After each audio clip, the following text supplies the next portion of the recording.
Before we get into today's episode, I need to tell you a story that has nothing to do with it, except that it has everything to do with it. My father, Fred Harvey, spent his career as an electrical engineer at both Boeing and Cessna. And today we're going to talk about the Cessna Aircraft Company in Wichita, Kansas. My father, he worked in the single engine division, the prop planes, the little guys, the ones you learn to fly in, and he designed the avionics. He was one of the people who decided what those cockpits looked like, what the instruments told you, whether the navigation systems talked to each other correctly. He spent decades doing just that, building things that had to work perfectly every single time because if they didn't, people died. And on November 12th, 1982, while he was working at the Cessna facility in Wichita, Kansas, one of his coworkers stole a jet. Not one of Dad's planes, a Citation I, a twin-engine business jet. Its registration was November 2627 uniform, and it had 179 hours on it, practically brand new, fresh off the assembly line. The man who stole it, he was a mechanic, not a pilot, a mechanic. He had no active flight training. What he did have, though, was a diagnosed mental health condition and an active treatment plan that clearly was not working. Here's the detail my dad told me about, made the whole thing kind of click into place for me. At Cessna, mechanics taxied planes around the facility all the time.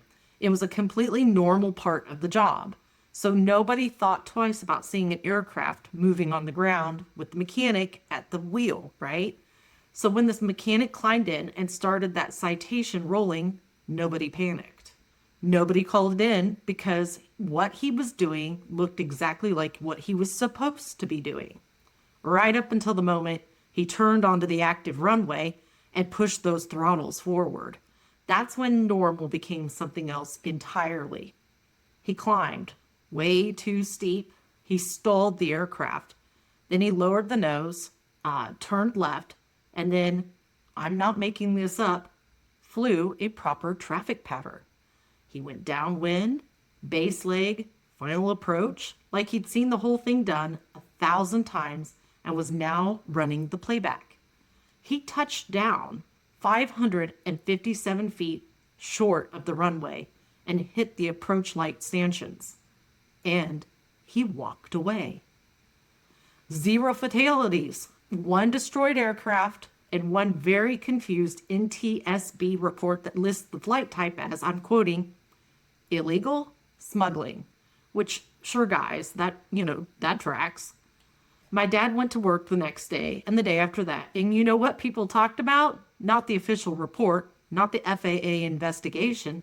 They talked about what everyone talks about when something insane happens at the office. How far did he taxi before anyone realized? Who finally called it in? At what exact moment did somebody watching from a window understand this was not routine anymore? How does a guy with 0 flight time just immediately not die in a jet? And maybe most importantly, how did anyone not know he was struggling that badly? That story lived in our house. That water cooler talk that never quite went away. A man who had no business being in a cockpit, who stole a plane from his own workplace, who somehow flew it and somehow survived. And I thought about that story a lot in August of 2018 because it happened again. Welcome to Just Killing Time with Elizabeth Stanton. This is a true crime conspiracy and stories that keep us up at night. If you're new here, welcome. Buckle up. We don't do easy answers on this show. Tonight, we're talking about a man the internet calls Beebo. His real name was Richard Russell, and he was 29 years old. He worked the ground crew at Sea-Tac Airport outside Seattle, Washington, and he had never flown a plane in his life. On August 10th, 2018, he stole a 70-seat turboprop aircraft, and he took off from one of the busiest airports on the West Coast. He spent 25 minutes in the air doing barrel rolls and figure eights over the Puget Sound. He had a genuinely moving conversation with air traffic control, and then he flew that plane into a small island and died. And the internet fell in love with him. Tonight we're going to figure out who Richard Beebo Russell really was and what was happening in his life, what the investigation found, and why this story still haunts people years later. But I want to keep that cold open in your head the whole time, because what happened here in Wichita in 1982 and what happened at Sea-Tac in 2018 are in some ways the same story. 36 years apart, different planes, different men, different outcomes, but the same impossible question underneath all of it. What makes a person decide to do something like that? Richard Russell was, by every account, a good guy. He was born in 1989. He grew up in Wichita, Alaska.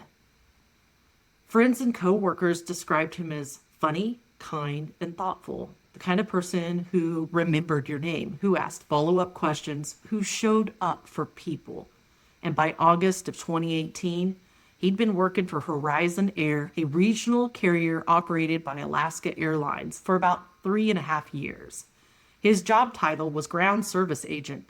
He loaded luggage, he marshaled planes, he drove tugs. He was the one person making sure everything worked correctly on the ground so that people in the air could do their jobs. And he was technically authorized to move aircraft on the ground. That part's going to matter. According to the Seattle Times in August of 2018, Horizon Air employee records confirmed he was a credentialed ground operations employee with a tow vehicle access. He was married. His wife Mindy had spoken publicly about that day, and she described him as somebody who struggled, who had moments of darkness, and he kept mostly to himself. But she also described him as a person she loved. And there's a video he made with Mindy that went viral after the incident. Just the two of them goofing around, laughing in the kitchen. It's really hard to watch. Richard, though, he liked flight simulators. He played them at home. He'd posted online about aviation. He was interested in planes, a way a lot of people who work around them every day get interested. You spend enough time watching them take off and land, and you start to wonder what it would be like to be the one in the seat. And by every account, he had no formal flight training, none. What he had was a job that put him next to aircraft every single day, and a working knowledge of how they moved on the ground, and apparently a very good memory for whatever he'd watched and read about how they moved in the air.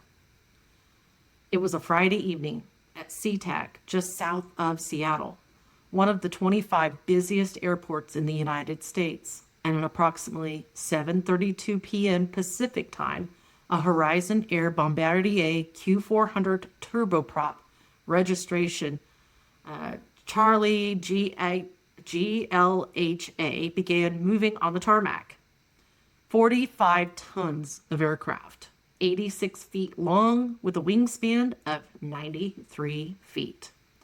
Nobody was supposed to be flying it. It was parked, it was empty, it was supposed to stay that way.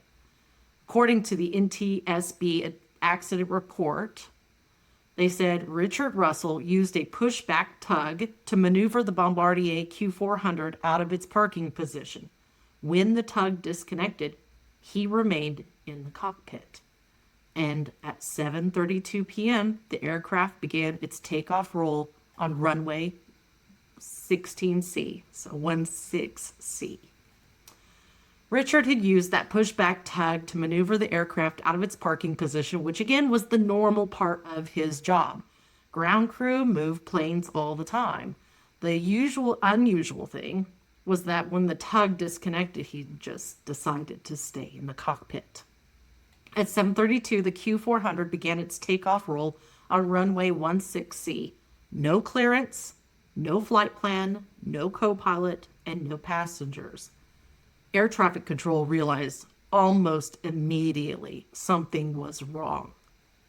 The Q400 climbed out over Puget Sound, heading southwest. climbing to about 400 feet and then higher.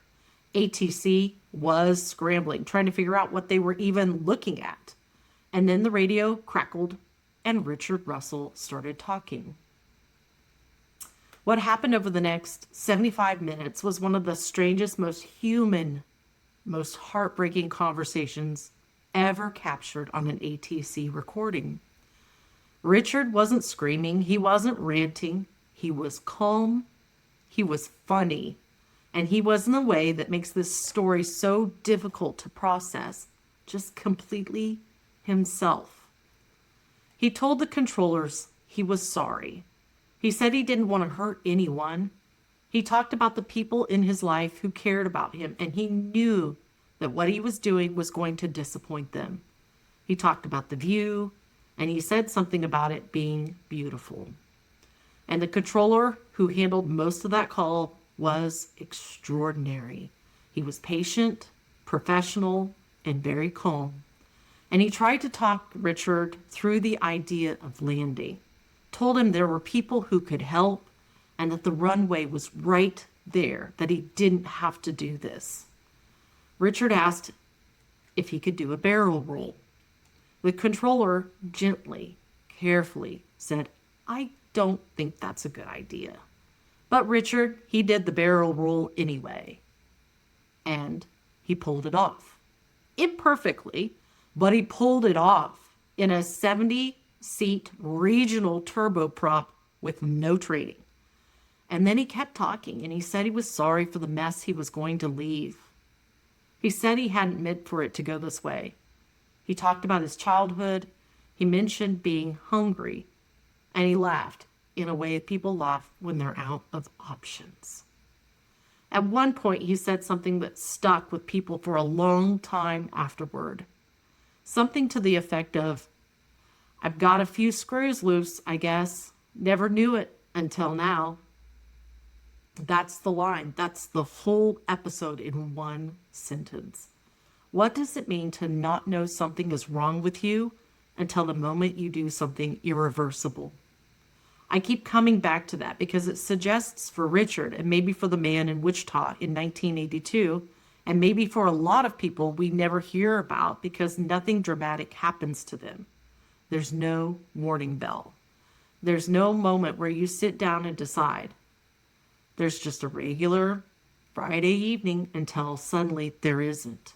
And then the rest of your life narrows down to a cockpit, a radio, and one extraordinary stranger trying to talk you home.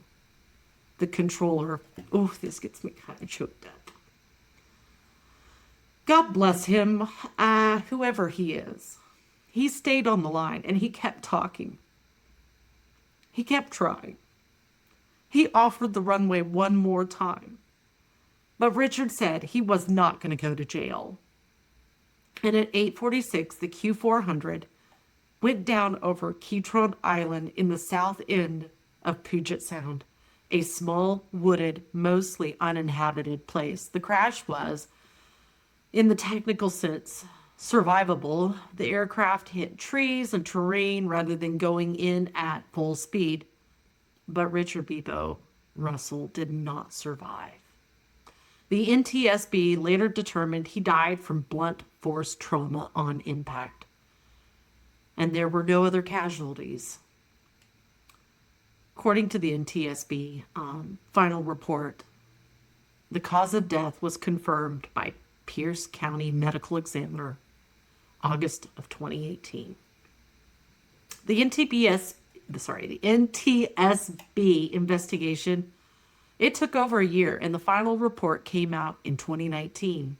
What they found was both straightforward and deeply unsettling. Richard had used his authorized access to an operations area to board and to take off in an aircraft he was never supposed to fly. There was no mechanical failures, no co-conspirator, no grand plan.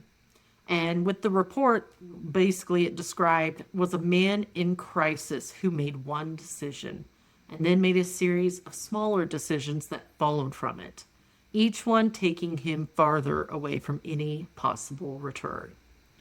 The NTSB report said probable cause, the deliberate, unauthorized operation of an aircraft by a person who was not a qualified pilot with an intentional crash. The security questions were significant. How does a ground crew employee board an aircraft undetected in one of the country's busiest airports? The answer, it just wasn't hard. Credentialed employees move aircraft on the ground all the time. Nobody had built a system to stop the person who was never supposed to be a threat in the first place. The FAA and the TSA reviewed their access protocols after the incident. Multiple airlines tightened their procedures. Whether those changes were sufficient, honestly, is a different conversation. The security failure here wasn't malicious negligence. It was a blind spot. Nobody at Sea-Tac was being lazy or incompetent. They had built a system designed to keep dangerous people out, terrorists, bad people, people who didn't belong on the tarmac. What they hadn't built, what nobody had built, was a system that could see Richard Russell, because Richard belonged there right up until the moment he didn't. And that's the uncomfortable truth of this story.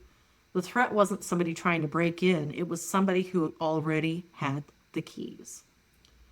Horizon Air and Alaska Airlines both released statements, and they spoke about Richard as a valued employee. They both expressed condolences, and they cooperated with the investigation. His wife, Mindy, she spoke publicly, and she said she had no warning. She said she didn't understand, and she said she was trying to. And the internet, for a brief, strange window of time, turned Richard Russell into a folk hero. The barrel roll, the laughter, the calm. People posted tributes. They called him Beebo after a character in a TV show. And they made memes and they made songs. And then the discourse shifted, the way it always does, to whether any of that was okay. And I don't have, a side to take on this folk hero stuff, whether it was appropriate or not. What I think is more interesting is that both reactions, the grief and the folk heroism, was real. And both came from the same place. People saw themselves in him, or they saw somebody they knew in him, or they saw something they had felt themselves and never said out loud. That recognition is what made the story stick, not the plane theft, not the barrel roll, but the recognition. It's the intrusive thoughts, I think, sometimes. And I think that's what makes people identify with Russell is, just the intrusive thoughts. The NTSB report tells you what happened. It doesn't really tell you why. His wife said that he had been struggling with what exactly she didn't fully specify. Depression is the word people use, a feeling of being trapped, of not mattering, of things piling up quietly until they don't. Richard didn't leave a note. What he left was 75 minutes of audio. And if you listen to that audio, really listen to it, you hear someone who wasn't angry, wasn't violent, was in some ways more at peace in those 75 minutes than he'd been in a long time. And he got to fly for the first and only time in his life over the water. In the light, he got to do the barrel roll. And I don't really know what to do with any of that. I don't think any of us do. And this is the part of the story that I genuinely cannot resolve. And I want to be honest with you about that because I think you can tell when a podcaster is faking certainty, right? So I'm going to tell you the truth. I don't know what the right way to feel about this is. I know that Richard Russell took a piece of equipment that didn't belong to him and put a lot of other people at risk while he was doing it. I know what he did caused real grief and real fear. I know all of that. And I also know that when I listen to that ATC audio, what I hear is somebody who needed someone to talk to. Somebody who, for whatever reason, never quite got the help that would have made this avoidable. Both of those things can be true. And the fact that both things are true is what makes this episode so hard to wrap up cleanly. There isn't a bow. There's just a man and an airplane and a controller who tried his best. And a wife who didn't see it coming, and the rest of us trying to make sense of something that may actually never make sense. So remember that story I told you at the beginning? November 12th, 1982, Wichita Dwight D. Eisenhower Airport. It's a mechanic at the Cessna facility. He is diagnosed with a serious mental health condition. He's actively in treatment, and he steals a brand new Citation I jet and takes off without authorization. Nobody died, the plane was totaled, and the mechanic walked away. The NTSB classified this flight type as illegal smuggling, which is, in my opinion, one of the funniest bureaucratic errors I've ever encountered. And I say that with full respect for the seriousness of what actually happened that day. So my father was at work that day. He was in the single engine division, prop planes, not jets. So it wasn't his cockpit, wasn't his avionics, but it was his facility, his coworkers, his water cooler, and the rest of my childhood. That story lived in our house as a thing that happens when everything breaks down. A man in crisis, an airplane he had no business flying, a choice that probably didn't feel like a choice. Does that sound familiar? So 36 years, 2 different airports, 2 different aircraft, 2 completely different outcomes, but with the same question underneath all of it. What makes a person climb into a cockpit that they have no right to be in and just go? All right, time killers, you know what time it is. It is Time Killer Files time, and I have 3 things I need from you tonight. And I'm not playing around on it. Question 1. Did you know about the 1982 Wichita incident before tonight? I'm genuinely curious about this one because outside of aviation accident circles, this story has basically vanished. There's no Wikipedia page, no documentary, no podcast episode that I know of, nothing. Before my dad told me about it, I'd never heard of it myself. So if you grew up in Kansas, if you ever worked at Cessna, if your family was in aviation in the 80s, did this ever cross your radar? I want to know. Because when I was researching for this story, I could find no documentation on it. And so my father actually had to pull the NTSB record for me and send to me so that I had this information because the internet thought I was making this story up. It's kind of crazy. So question 2, when the Beebo story broke in 2018, where were you? And what was your first reaction? Were you one of the people who felt that weird pull of understanding, something you just can't quite explain? Or were you horrified, or both? Because I think a lot of us were both. And I want to talk about it. So tell me about your Beebo thoughts and moment. And question 3, this is the big one. This is the one I'm going to be asking you every single episode from here on out. Because Time Killers, this is your show too. Send me your stories, your original hometown stories of murder, conspiracy, or unsolved crime. The thing that happened in your town that never made the news. The case that still doesn't make sense to you. The death, the official story that does not account for it. The disappearance from the next county over, the rumor your grandmother told you about in a house that nobody lives in anymore. I'm turning your submission into Just Killing Time Files, a dedicated episode where I read your stories aloud. Real stories, real people, real unsolved weirdness from the time killers themselves. So think about like my dad's story. Nobody on the internet could find it, right? And so I'm telling you his story, backed up with fact because of the NTSB record. So here's how it works.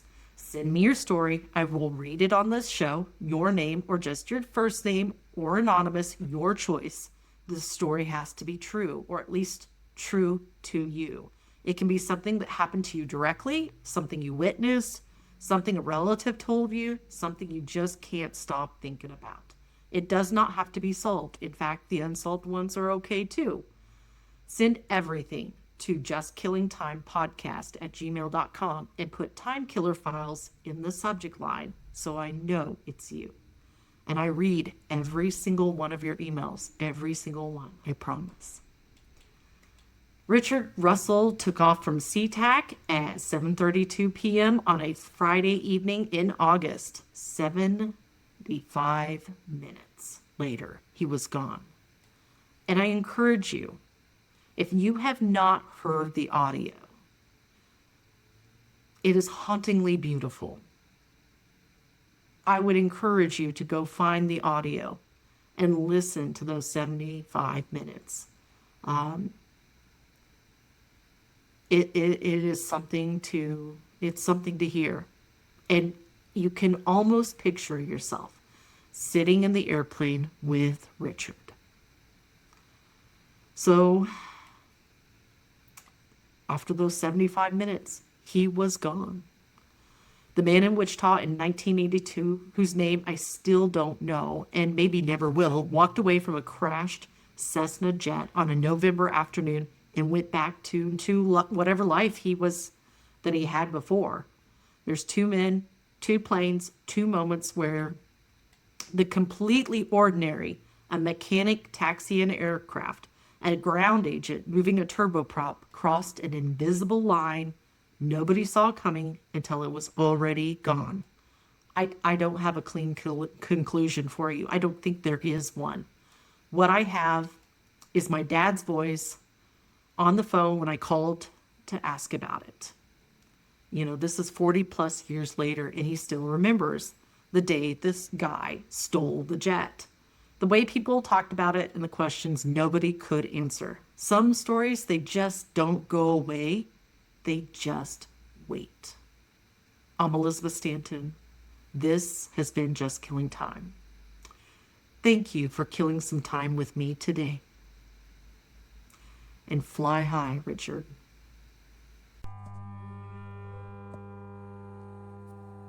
Alexa, what is a chemtrail?